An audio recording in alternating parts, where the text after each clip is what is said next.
तो जो आध्यात्मिक शरीर को तो मिल जाता है, थोड़ा मन को भी मिल जाता है, आध्यात्म वाला थोड़ा सा इलेबोरेट कीजिएगा। आध्यात्मिक मन को, आध्यात्मिक नहीं, मैंने बोला आत्मिक है ना, आत्मा। आत्मिक बात। हाँ, तो आत्मा को जानना मतलब अपने आप को देखना, अपने आप को समझना ही आध्यात्मिक कहलाता है। मतलब आत्मज्ञान ही आध्यात्मिकता है। अध्यात्म का और कोई मतलब नहीं, अपने आप को जानना ही अध्यात्म है।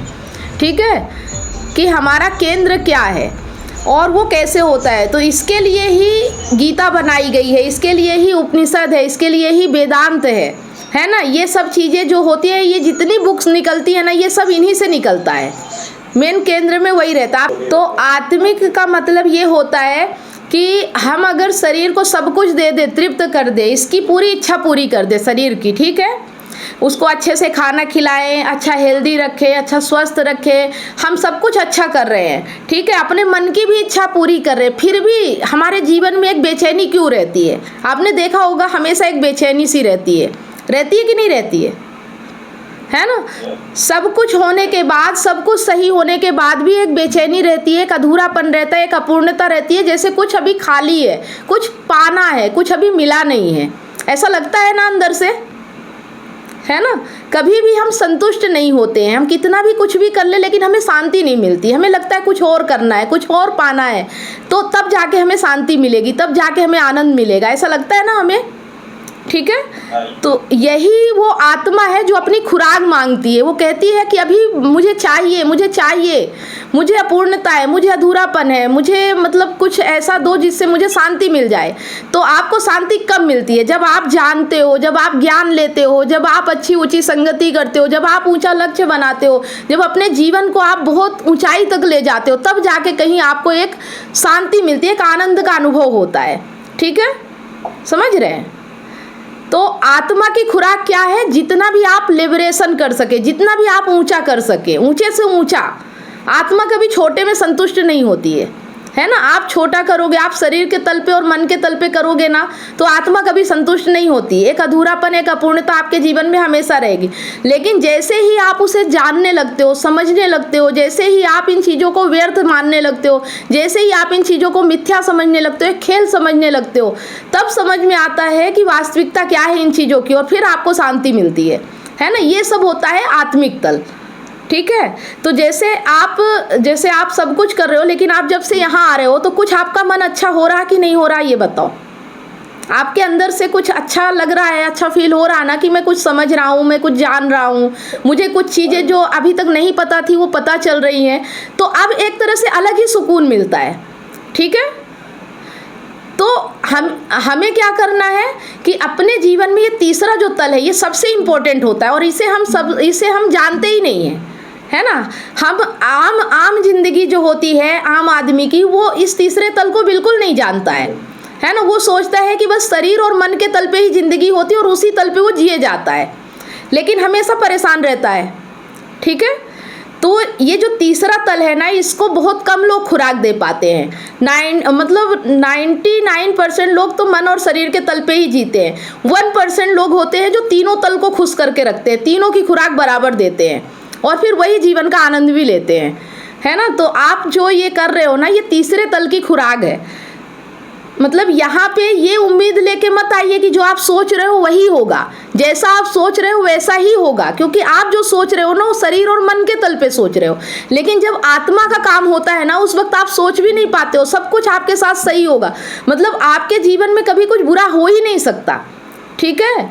आपके जीवन में जो भी हो रहा है अच्छा होता है। मतलब सुख और दुख ये एक तरह से भ्रम है, एक मिथ्या है। सुख दुख जैसी कोई चीज़ नहीं होती है। तो एक खेल चल रहा है इस दुनिया में, जगत में, जिसमें हम फंस चुके हैं। हमारा जन्म होना ही एक खेल है, समझ रहे हो। अब इस खेल को हमें खेलना है जब तक हमें इस शरीर के साथ है, ठीक है। तो इसे हमें समझना होगा। जब आप समझते हो, आप कुछ भी करते हो जीवन में, आप जिसे बहुत महत्व देते हो, जिसे आप बहुत बड़ा समझते हो कि मैं ये कर लूँगा तो ठीक हो जाएगा, ये सब एक भ्रम है। कुछ भी आप हासिल नहीं कर सकते हो दुनिया में, कुछ भी आप पकड़ नहीं सकते हो। बस ये जान लेना, यही आपको तीसरे तल की खुराक है, ये जानना, ठीक है। और इसको जानने मात्र से कहते हैं ना, अभी जैसे मैंने बताया था कि आप जैसा खाना खाओगे वैसा आपका शरीर और मन काम करेगा। तो आप जैसी खुराक अपने आत्मा को दोगे, आपका फिर पूरा जीवन वैसा चलने लगेगा। आपको पता भी नहीं चलेगा कि आपका जीवन कब बदल गया। यहाँ सीखते सीखते एक पल ऐसा आएगा कि आपका जीवन ऑटोमेटिक बदलने लगेगा और आपको पता भी नहीं चलेगा कि ये कहाँ से हो रहा है। समझ रहे हो? ये पावर होता है, बस ये समझना है हमें।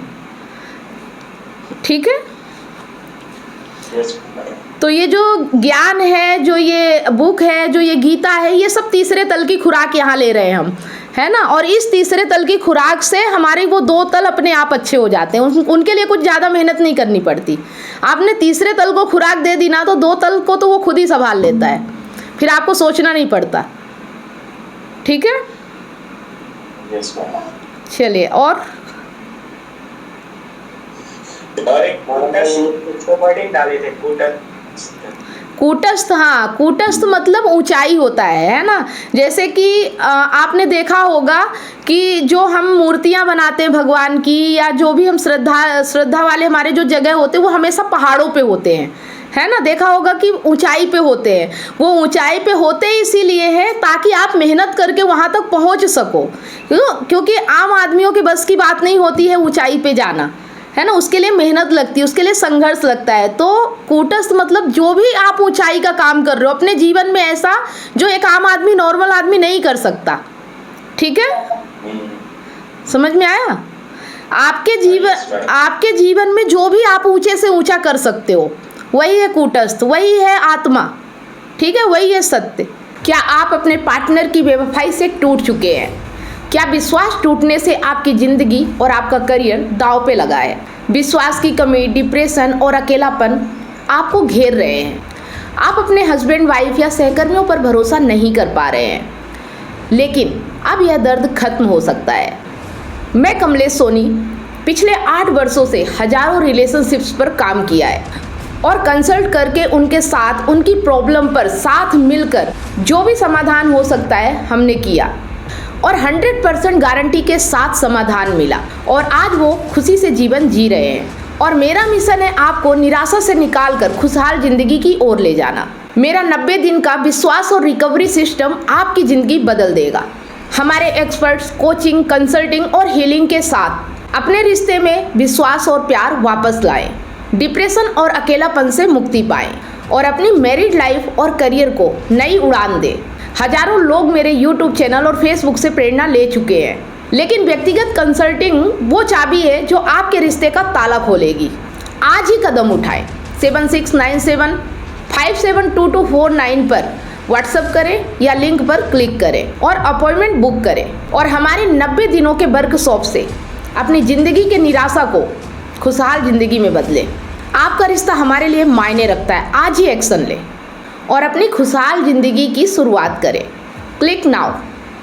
जो छोटी छोटी चीज़ों से, जो कीड़े मकोड़े लोग होते हैं, जो सिर्फ शरीर के तल पे जीते हैं, जो तमसा के तल पे जीते, जो बेहोशी के तल पे जीते हैं, आपको ऐसे लोगों की संगति नहीं करना चाहिए। अगर आपको समझ में आ रहा है कि मेरे जीवन में परेशानी है, मैं परेशान हूँ, मैं तकलीफ में हूँ, मैं तड़प रहा हूँ, तो फिर आपको उसको अपने तीसरे तल को खुराक देना है। अपने आप आपकी बेचैनी, तड़प, ये सब खत्म होती चली जाएंगी। ठीक है? अच्छा, आप ही बताइए ना कि जब से आप यहाँ आ रहे हैं तो फर्क आ रहा है आपके जीवन में कि नहीं आ रहा? समझ में फर्क आ रहा कि नहीं आ रहा है ना? आप कुछ भी प्रयास ना करो तो भी फर्क आएगा। ठीक है? तो जैसी आपकी संगति होगी वैसा आपके जीवन में रंगत ना आए, ऐसा हो नहीं सकता, है ना।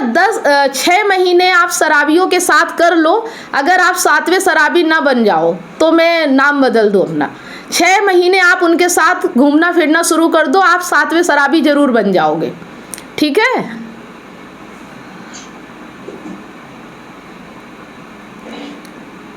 राजेश, आ गया बात समझ में? वैसे ही अगर आप अच्छी संगति में रहोगे, है ना।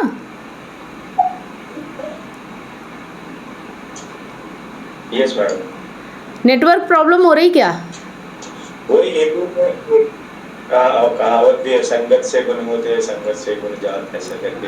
हाँ, तो जैसी आपकी संगति होगी वैसा ही आपका जीवन होगा। अगर अच्छी संगति करोगे तो जीवन अच्छा होगा, अगर संगति ही आपकी खराब है, संगति मतलब यही है कि आपको कहाँ उठना बैठना है, आप क्या सीख रहे हो, आपके माइंड में क्या जा रहा है, वही सब चीज़ें आपका जीवन बनता है। ठीक है, यस। ओके, कि और अभी कुछ और? नहीं ठीक है। ओके ओके, नहीं ठीक है। चलिए संदीप जी आप बताइए। आज बाद में मैं मेरी दूसरी बच्ची आई है, उससे मैं आपको 5 मिनट के लिए मिलाऊं। ठीक है संदीप जी आप बताइए। हाँ हाँ, लास्ट में थोड़ा दीजिएगा 2 मिनट के लिए। ओके संदीप जी आप बताइए। हाँ मैडम, जैसे शरीर हर पर बदल रहा है, मन भी बदल रहा है, लेकिन आत्मा कभी नहीं बदलती। अंत में तो ठीक है कि कुछ एटम है या कुछ पीस है, ये बात को कैसे समझे? बाकी सब चीजें तो हर पर बदल रही है। आत्मा को बदलना नहीं, आत्मा मतलब जो चीज़ बदल रही है उसे जानना है ना। इसे जानना है कि इसके केंद्र में वो है जो कभी नहीं बदलता है, जो ये बदल रहा है ये सत्य नहीं है। ठीक है, जैसे कि हमने उदाहरण लिया था कि कपास का जो रेशा होता है उसी से सारे कपड़े बन रहे हैं, तो केंद्र में तो कपास ही है ना, वो कभी नहीं बदलेगा, वो रेशा ही रहेगा। वैसे ही मतलब जो भी हमें चीज़ें बदलती हुई दिख रही, जो भिन्नताएं दिख रही हैं, वो सबका केंद्र एक ही है, आत्मा, जो कभी नहीं बदलता। ठीक है, भले हमें भिन्नता दिख रही, वो हमें दिख रही है, वो सही नहीं है, वो एक तरह से हमें भ्रम पैदा किया जाता है, यही इसी को माया कहते हैं, है ना। माया है जो हमें अलग अलग चीज़ें दिखाती है। इस माया को जानना कि ये माया है, ये भ्रम है, ये अलग नहीं है, ये सब एक ही है, इसका केंद्र एक ही है। बस ये जानने मात्र से आपको शांति मिलती है, आपको आनंद मिलता है। कुछ ज़्यादा नहीं करना, कुछ पाना नहीं है, कुछ बनाना नहीं है, कुछ ऐसा नहीं है दुनिया में जो कि हमें मिल जाएगा, नहीं। इसे हमें सिर्फ जानना है कि ये जो हो रहा है ये क्या है। ठीक है, बस इसे जान लो तो सारी चीज़ें सबसे आप मुक्त हो जाते, क्योंकि जानने से आप फिर उसे महत्व नहीं दोगे ना, कि कुछ ऐसा है ही नहीं जो बहुत महत्व का है, ये तो सब बदल जाएगा, कोई चीज़ वैसी रह ही नहीं सकती। अब आपका रिश्ता ही देख लो कि जब शुरू में था कुछ और था, आज कुछ और है, हर चीज़ बदल रहा है। क्या आप पहले जैसा उसे कर सकते हो? ये आपके हाथ में नहीं है। बस ये जान लो कि ये तो बदलना निश्चित है, ये तो बदलेगा, ऐसा तो होगा ही, तो दुख अपने आप खत्म हो जाता है। दुख इस बात का है ना कि बदल गया, पर जब आपको पता चल जाए कि ये तो होना ही है, ये तो बदलेगा ही, कभी एक जैसा रहेगा ही नहीं, तो फिर आप दुख किस चीज़ का करोगे? जब आपको पता है कि प्रकृति है तो बदलाव होगा ही यहाँ, है ना। कभी कुछ अच्छा होगा तो कभी कुछ बुरा होगा, ये तो चलता ही रहेगा। यहाँ कुछ हमारे हाथ में है ही नहीं। हमारे हाथ में इतना ही है कि हम जान जाएं कि ये हमारे लिए इतना उपयोगी नहीं है, बस, है ना। जिसे हम इतना महत्व देते हैं, जितना इतना भाव देते हैं ना, हमें उसे महत्व देना कम करना होगा। वो तभी होगा जब महत्व आप अपने आप को दोगे, जब अपने भीतर समझोगे, जानोगे कि हमारे भीतर क्या चल रहा है, हम क्या सोच रहे हैं, हम क्या चाहते हैं और क्यों चाहते हैं, और जो चाहते हैं क्या वो मिल जाए तो सब कुछ सही हो जाएगा। बस ये जानने मात्र से सब जीवन अच्छा हो जाता है। ठीक है, ओके मैडम, समझ गए, है ना। मतलब कहने का ये है, अगर बदलने वाला ही है। हाँ, ये तो सब बदलेगा। आज आपके बच्चे आप बड़े प्यारे लग रहे हैं, कल आपके बच्चे ऐसे हो जाएंगे कि आपको ना उनसे प्यार होगा ना उनको आपसे प्यार होगा, वो पता नहीं कहाँ खो जाएंगे, उनको किसी और से लगाव हो जाएगा। समझ रहे हो, ये सब एक जैसा नहीं रहता। आप तो सोच रहे हो मेरे बच्चे हैं, मैं तो बड़ा मोह कर रहा हूँ, लेकिन कल आपके बच्चों को किसी और से मोह हो जाएगा, आपसे तो ख़त्म हो जाएगा ना, अटैचमेंट ही ख़त्म हो जाएगा। वही अटैचमेंट अगर आज ही आप ख़त्म कर दो तो कल दुख नहीं होगा। नहीं तो आपको लगेगा मैंने तो इनको बहुत पाला पोसा, बहुत परवरिश की, लेकिन आज ये मेरा महत्व नहीं रख रहे हैं, आज मुझे पहचान नहीं रहे हैं, आज तो ये मेरा निरादर कर रहे हैं, फिर यही दुख बन जाएगा आपका, है ना। तो उम्मीद ही क्यों करना, उम्मीद ही नहीं करना, क्योंकि ये सब होना ही है, ये तो होता ही है, ये प्रकृति है, यहाँ तो ये सब चलता ही है, इसमें कौन सी बड़ी। मतलब कहने का ये है कि हमारे जीवन में जो कुछ भी हो रहा है वो सब बाहरी है, मतलब हमें उसे अटैच नहीं होना है, हमें हमेशा उससे डिटैच रहना है, दूरी बनाना है। भीतर से हमें पता होना चाहिए कि ये सब हमारा है ही नहीं, ये हम है ही नहीं, मतलब ये सब प्रकृति है और ये प्रकृति में खेल चल रहा है और एक दिन ये खेल ख़त्म होगा। तो इससे क्यों इतना लगाव रखना, क्यों इतना जुड़ना, बिल्कुल डिटैच रहो ना, मस्त रहो अपने आप में।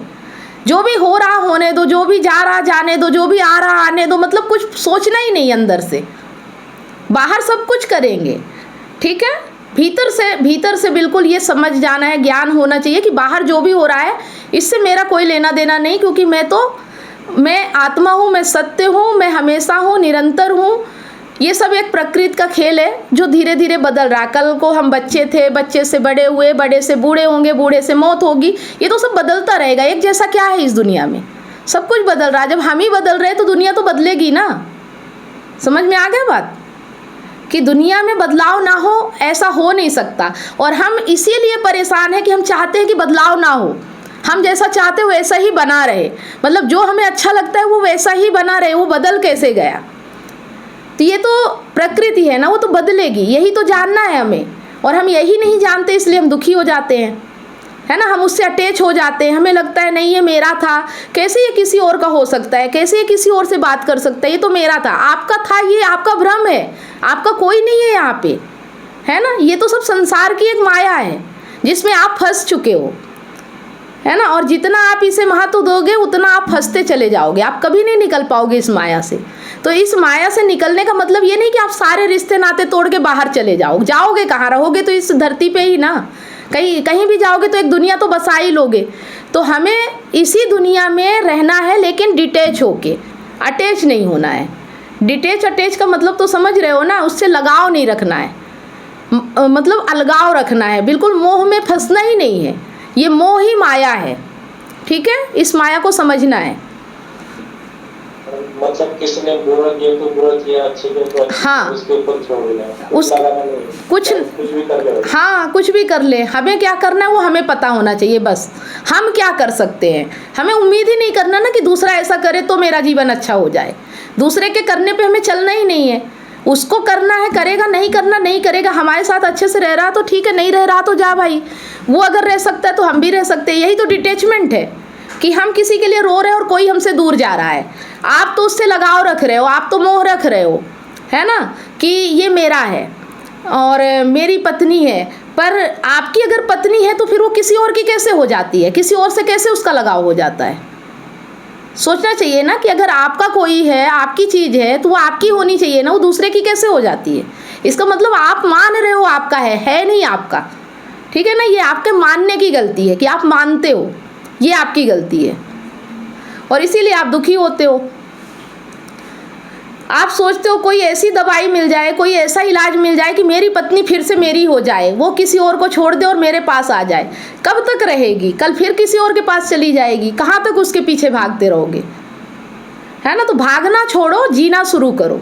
जियोगे तो ऑटोमेटिक कुछ ना कुछ, मैंने बताया था ना कि ट्रेन है, सफ़र करोगे तो सीट में कोई ना कोई तो बैठेगा, खाली तो नहीं जाएगी ना, कोई ना कोई तो बैठेगा। आप क्यों सोचते हो कि एक ही आदमी बैठा रहे सीट पे, ये आपकी सोच है, ये आपकी धारणा है, इसलिए आपका जीवन नर्क बना हुआ है ना। आप बहुत ज़्यादा जिम्मेदारियाँ, फर्ज, रिश्ते, संबंध, परिवार, समाज, दुनिया, इनमें पड़े हो, इसीलिए आप दुखी हो। इन सबको समझ जाओ, दुख ऑटोमेटिक ख़त्म हो जाए आपका।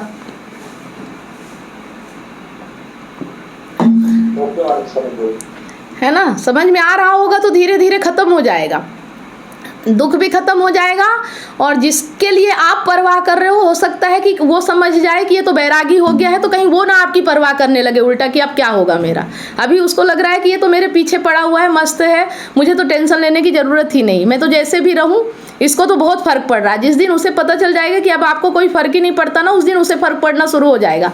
बहुत जगह ऐसा हुआ है ना। लेकिन फिर भी हमें उम्मीद नहीं करना है, फ़र्क पड़े या ना पड़े, हमें कोई मतलब ही नहीं रखना है, ठीक है। हमें तो बस जीवन जीना है और जीते हुए जो भी आ गया साथ में ठीक है, नहीं आया तो भी ठीक है। मस्त रहो अपनी मस्ती में, बोलते हैं ना, मस्त रहो मस्ती में, आग लगे बस्ती में। ध्यान मत दो, अपनी मस्ती में मस्त रहो। क्या हो रहा है क्या नहीं हो रहा है हमें कोई फ़र्क नहीं पड़ना चाहिए, है ना, ठीक है। ठीक है, आपका मन शांत हो रहा है कि नहीं हो रहा। पूरा शांत है, ठीक है, अच्छी बात है। अब देखो, हाँ, अपने आप को बेहतर बनाइए, इतना बेहतर बनाइए कि रानी जी को आपसे अच्छा कोई दिखे ही नहीं, है ना। रानी जी पे फोकस नहीं करना है, अपने आप को बेहतर बनाना है, ठीक है। जी मैम, मैं तो सब सुन पा रहा हूँ। अब तक पहुंच रही थी। पर आपकी जो शिकायत थी कि पति और पत्नी को साथ बिठाए, तो आप देखा कि सौरभ जी और रानी जी साथ बैठते हैं। आप भी अपनी पत्नी को लाओ, हमें कोई एतराज थोड़ी है, पर आपके कहने पे आना तो चाहिए। हम तो जानते ही नहीं उनको कि कौन है कहाँ है, हम कैसे ला सकते हैं, है ना? जी जी, हम मतलब समझाते समझाते कई साल बीत गया, अब क्या समझाओ। ठीक है, जब वो पैसा नहीं, तो ये चीज़ तो समझ में नहीं हो रही है ना वो। नहीं, इतने सालों में ये तो समझ में आ जाना चाहिए ना कि समझाते समझाते कई साल बीत गए लेकिन समझ में नहीं, इसका मतलब किसी को समझाया नहीं जा सकता, इतना तो समझ में आ जाना चाहिए ना। यही तो प्रॉब्लम है ना। समझे तो सामने वाला कोई तो समझा। हाँ, हमें ये लगता है कि हम सामने वाला समझ जाएगा तो मेरा जीवन बेहतर होगा, लेकिन हम गारंटी देते हैं यहाँ पे कि अगर आप समझ जाओ ना तो आपका जीवन बेहतर होगा, किसी को समझाने की ज़रूरत नहीं पड़ेगी। ठीक है, चलिए।